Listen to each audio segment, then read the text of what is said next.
ان کا موقف تھا کہ مذکورہ انتقال غیر قانونی اور غیر مؤثر ہے، ان کے حقوق اس انتقال سے متاثر نہیں ہوتے۔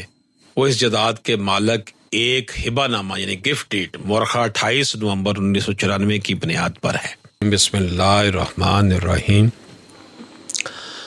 لاکھوں کروڑوں درود نبی پاک صلی اللہ علیہ وآلہ وسلم کی ذات مبارک پر۔ ناظرین کرام، سپریم کورٹ آف پاکستان کا فیصلہ CPLA نمبر ہے 4417 and 4418/2024۔ Honourable justice Yahya Afridi chief justice, honourable justice Shahid Bilal Hassan, ان دو جسٹس صاحبان نے اس کیس کو سنا۔ مسمات Asma Begum and others in both cases versus Abdul Hameed مرحوم through legal heirs in both cases, یہ ٹائٹل ہے جی اس کا۔ آنریبل جسٹس شاہد بلال حسن جو کہ سول کیسز کے بڑے ماہر ہیں، انہوں نے یہ فیصلہ لکھا ہے۔ ناظرین کرام، یہ تنازع دراصل وراثتی انتقال نمبر 2534 مورخہ 18 جولائی 1996 سے پیدا ہوا، جو متنازع جائیداد سے متعلق تھا۔ جواب دہندگان نمبر 1 تا 6 نے درخواست گزاروں اور دیگر افراد کے خلاف سوٹ فار ڈکلریشن دائر کیا۔ ان کا موقف تھا کہ مذکورہ انتقال غیر قانونی اور غیر مؤثر ہے، ان کے حقوق اس انتقال سے متاثر نہیں ہوتے۔ وہ اس جائیداد کے مالک ایک ہبہ نامہ یعنی گفٹ ڈیڈ مورخہ 28 نومبر 1994 کی بنیاد پر ہے۔ گفٹ والا ہے جی یہ سارا سلسلہ۔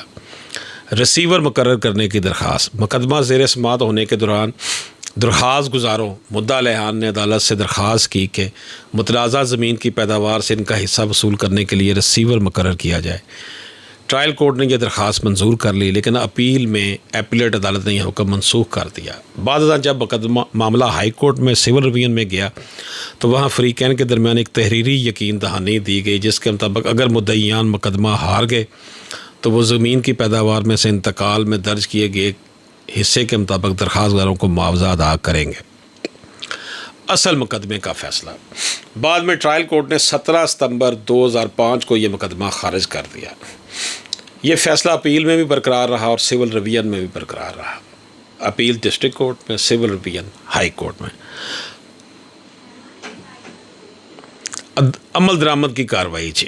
جب مدعیان کا مقدمہ ناکام ہو گیا تو درخواست گزاروں نے عدالت میں عمل درآمد کی درخواست ایگزیکیوشن پٹیشن دائر کی۔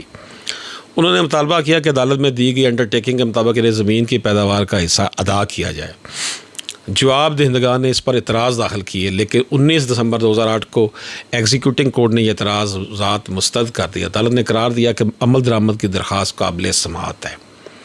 اپیل اور مزید کارروائی۔ جواب دہندگان نے اپیل دائر کی، جسے بھی مسترد کر دیا گیا۔ تاہم اپیلیٹ عدالت نے یہ کہا کہ چونکہ ہائی کورٹ میں پہلے سے ہی ایک حکم موجود ہے، اس لیے عمل درآمد کی کارروائی عارضی طور پر روکی جا سکتی ہے۔ بعد ازاں 26 مارچ 2011 کو ہائی کورٹ نے سول ریویژن بھی خارج کر دی تو عمل درآمد کی کارروائی دوبارہ شروع ہوگی۔ ٹرائل کورٹ نے درخواست داروں کو حکم دیا کہ وہ عمل درآمد کا طریقہ کار پیش کریں۔ Mode of execution.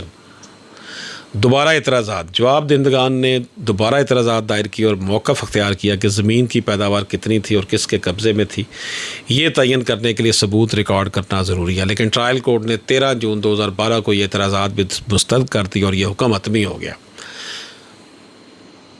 اس دوران فریقین نے سپریم کورٹ سے بھی رجوع کیا۔ Civil appeal number 139P/2011، civil petition number 446P/2011۔ آخرکار 1 جون 2016 کو سپریم کورٹ میں فریقین کے درمیان کمپرومائز ہو گیا۔ اس سمجھوتے کے مطابق انتقال نمبر 2534 میں درخواست داروں کے مورث کا حصہ کم کر کے 100 کنال کر دیا گیا۔ اس ترمیم کو متنازع انتقال کا حتمی تصفیہ قرار دے دیا گیا۔ دوبارہ عمل درآمد کی درخواست۔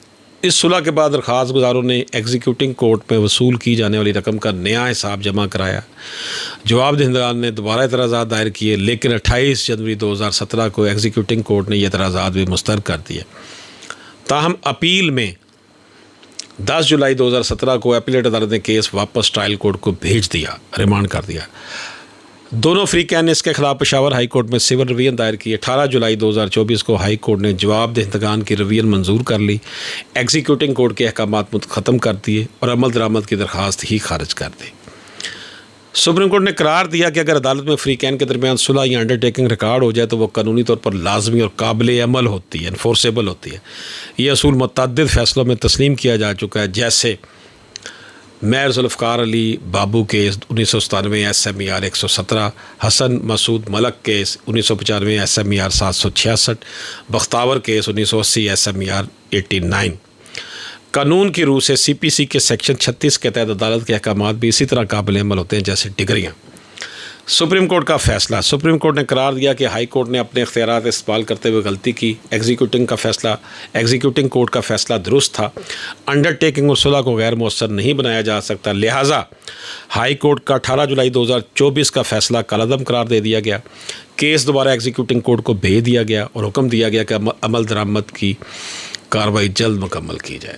ناظرین کرام، اگر عدالت میں فریقین صلح یا انڈرٹیکنگ دیں تو وہ قانونی طور پر لازمی ہوتی ہے۔ عدالت کے احکامات بھی CPC کے سیکشن 36 کے تحت عمل درآمد کے ذریعے نافذ کیے جا سکتے ہیں۔ ایگزیکیوٹنگ کورٹ اصل فیصلے کے پیچھے نہیں جا سکتی۔ ہائی کورٹ نے عمل درآمد ختم کر کے قانونی غلطی کی۔ سپریم کورٹ نے ہائی کورٹ کے فیصلے کو کالعدم قرار دیا اور ایگزیکیوشن بحال کر دی۔ اجازت دیجیے، اللہ حافظ۔